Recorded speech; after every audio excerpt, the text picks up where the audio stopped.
Olá, eu sou Frei Alfredo e nesse canal nós compartilhamos a Palavra de Deus no Evangelho de cada domingo e este é o primeiro domingo da Quaresma, dia 26 de fevereiro de 2023. Desde já peço que você possa fazer bom proveito dessa partilha, mas também curtir e compartilhar, que é muito importante. Jesus, durante 40 dias, jejua no deserto e é tentado pelo diabo. É o primeiro domingo da Quaresma, Mateus 4, de 1 a 11. E esse evangelho nos mostra um dos aspectos mais próximos de nós mesmos na vida do próprio Jesus. Como todo ser humano, Jesus é tentado pelo diabo no deserto, mas não só o diabo é rejeitado com a força e obediência da Escritura, como também foi incapaz de ter qualquer poder sobre Jesus. A reflexão deste domingo, proposta pelo Evangelho segundo Mateus, apresenta justamente essas tentações ou seduções, ou ainda poderíamos dizer, ilusões oferecidas a Jesus ali no deserto. Para compreender melhor essas tentações ou seduções ou ilusões, a gente precisa colocá-las no seu devido contexto. Porque não se trata de tentações no sentido como a gente fala comumente, não é? De algo que vai levar a pessoa ao mal ou levar para o pecado como se fosse algo horrendo, algo ruim. Não.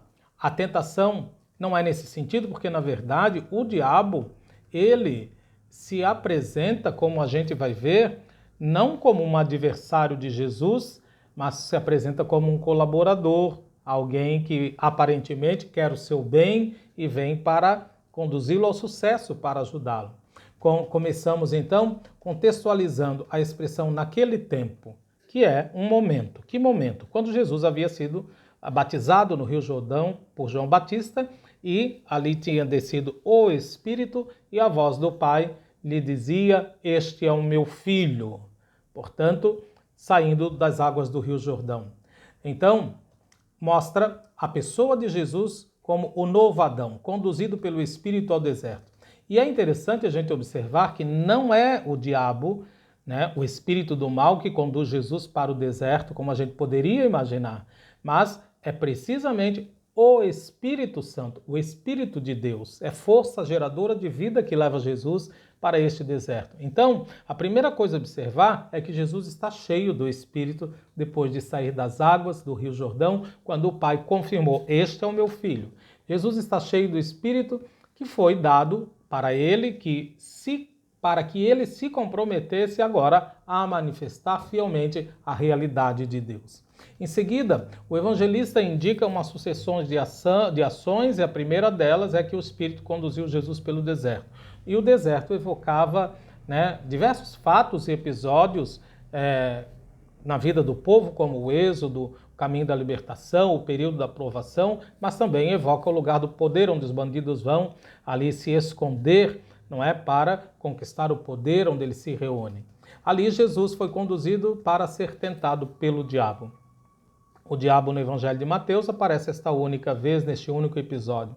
Depois de ter jejuado 40 dias e 40 noites, diz o Evangelho, e aqui nós temos o número 40, que não representa apenas esse período, mas representa a vida inteira de Jesus, uma geração inteira que Jesus talvez vem diante dele essas ilusões ou tentações ou seduções.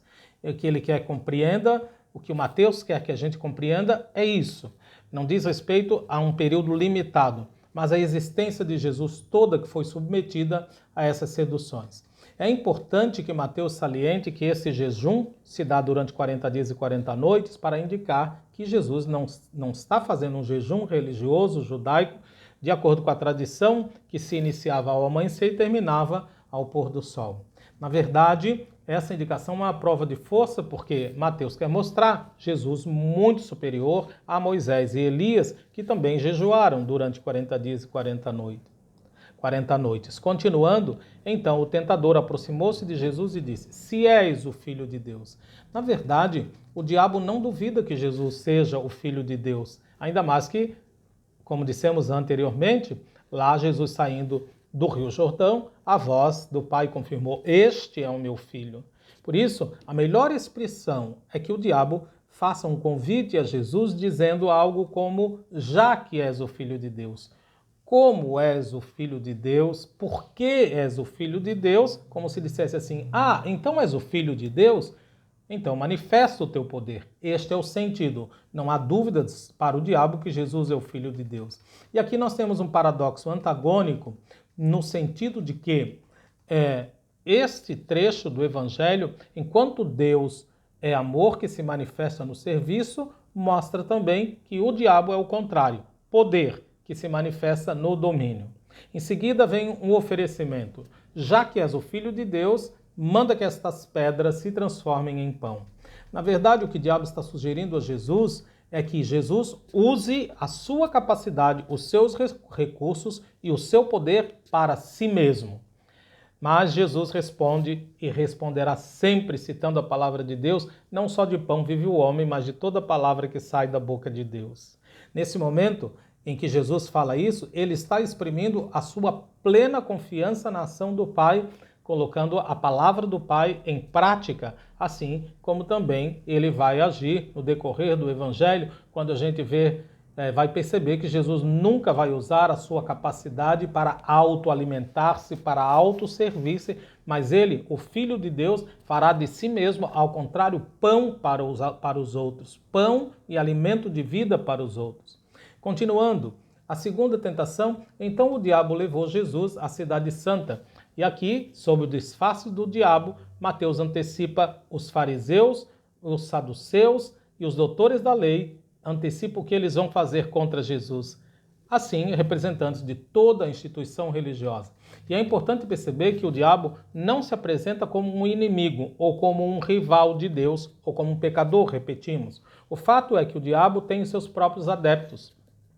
E esses estão aí, na casta sacerdotal que está no poder, que quer reter o domínio, o poder para si. O diabo levou Jesus à cidade santa e o colocou sobre a parte mais alta do templo. E aqui fica muito claro que o diabo, evidentemente, não só conhece as Escrituras, mas conhece também os apócrifos. Porque no quarto livro de Esdras, um apócrifo da época, daquele tempo, se dizia que o Messias se manifestaria aparecendo de repente sobre o ponto mais alto do templo, se lançando de lá e flutuando, descendo dessa parte alta. Portanto, o diabo é um perspicaz conhecedor da Escritura, mas não só, é conhecedor de tudo o que se escreveu e de tudo o que se sabe sobre a vinda do Messias. E ali o diabo aparece novamente como um colaborador. Já que és o Filho de Deus, mais uma vez, vejamos o convite. O convite do diabo é o mesmo que os sumos sacerdotes, os escribas e os anciãos farão depois quando Jesus estiver preso, crucificado no alto da cruz. Se és o Filho de Deus, desce da cruz, eles vão dizer. Agora, na verdade, trata-se então do mesmo convite. O diabo está dizendo: manifesta o teu poder, lança-te daqui abaixo, porque está escrito: Deus dará ordens a seus anjos a teu respeito. No fundo, o que o tentador está sugerindo é que, já que Jesus é o Filho de Deus, que ele faça o que o povo espera dele.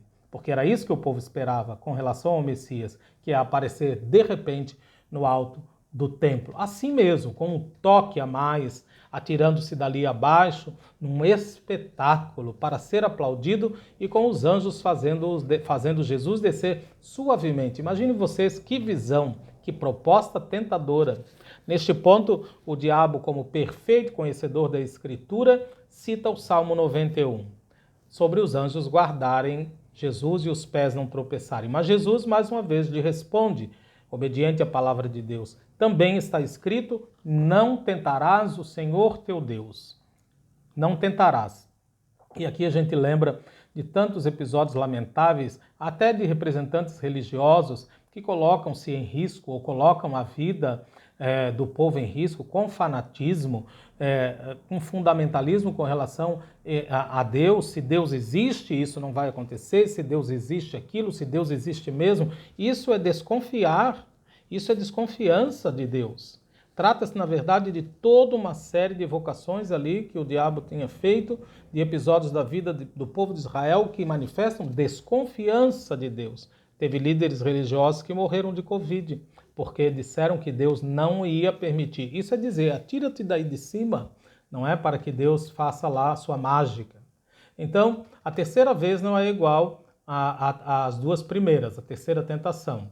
Nas duas primeiras, nas duas primeiras tentações ou seduções, o diabo jogou a carta do Messias ou a carta religiosa, mas agora o diabo tira um as da manga numa carta que ele sabe que todos facilmente cedem ao seu poder, ao seu fascínio, que é o poder da riqueza. Na verdade, novamente, no mesmo lugar alto, o diabo levou Jesus para um monte.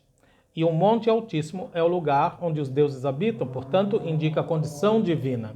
Portanto, o diabo oferece a Jesus a condição divina.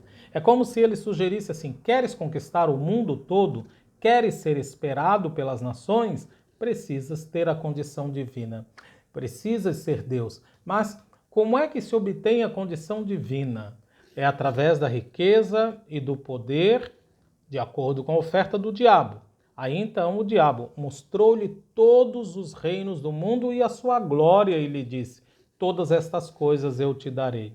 Na verdade, hoje também vemos pessoas com vieses religiosos que para eles, quanto mais fama, mais poder, mais riqueza, mais próximos de Deus estão. Pelo jeito, parece que todas essas coisas pertencem mesmo ao diabo, né? Que aparece aí como o detentor da riqueza e do poder.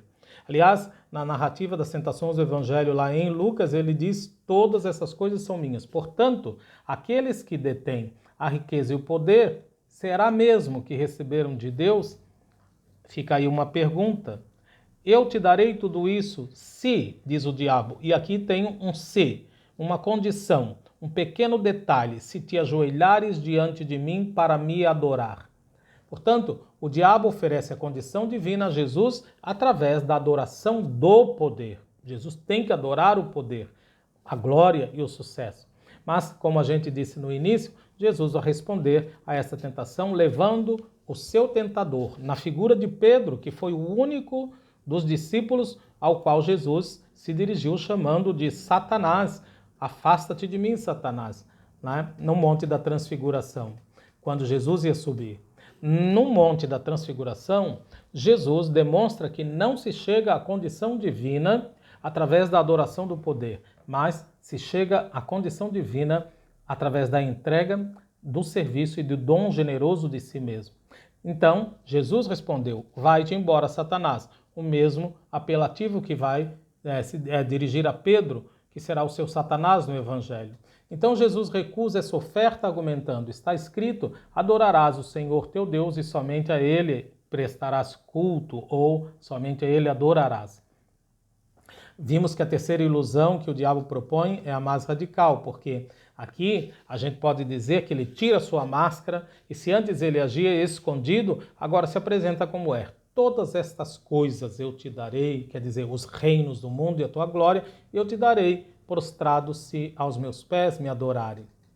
A verdade é que o menor denominador comum, a raiz última de toda tentação, o veneno, a gente poderia dizer assim, presente em cada uma dessas tentações, é o poder. No fundo, o que o diabo está dizendo é: se você quer que os outros se curvem a você, curve-se a mim. Mas, pelo contrário, o Filho do Homem, que é o novo Adão, não veio para ser servido, mas veio para servir. Deixou-nos um exemplo. Não é por acaso que a Quaresma termina com o lava-pés. Dei-vos o exemplo. E este exemplo o mundo não entende e nem poderia entender, porque está voltado ao poder. Aí está o perigo da idolatria, que aqui nos remete ao episódio do bezerro de ouro, da contaminação de Israel com os povos pagãos. Concluindo, então o diabo o deixou e os anjos se aproximaram e serviram Jesus, que são representativos, esses anjos, das pessoas solidárias no projeto do Pai. Jesus tem a proteção dos anjos porque, recusando e vencendo as tentações, as seduções e essas ilusões, a força de Deus ajuda a vencer as seduções a que todos estamos expostos. Ajuda a vencer quando somos fiéis à palavra de Deus. A conclusão é que também nós somos os Adãos de hoje trazemos em nós a imagem do antigo Adão, da rebeldia, da desobediência e do pecado, mas não só, trazemos também a imagem do novo Adão, que é Jesus, com a sua justiça. E com essa justiça nós somos introduzidos nos nossos desertos também, nas nossas provações, não do jeito que muitas vezes a gente pensa, pela maldade dos outros, pela injustiça, pela nossa inferioridade, pela nossa pecaminosidade, pelo espírito do mal. Numa palavra, a gente pensa que é conduzido a esses desertos, a essas tentações e sofrimentos e seduções pelo espírito do mal. Mas é o próprio Deus que nos leva. Como não foi o espírito do mal que levou Jesus para o deserto, mas o espírito de Deus, também é o próprio Deus que nos leva muitas vezes a esses desertos, mas ali ele nos guia, ele nos sustenta, ele não nos abandona e ele nos faz crescer quando somos fiéis. A você, um feliz, santo e produtivo caminho quaresmal. Um abraço e uma bênção.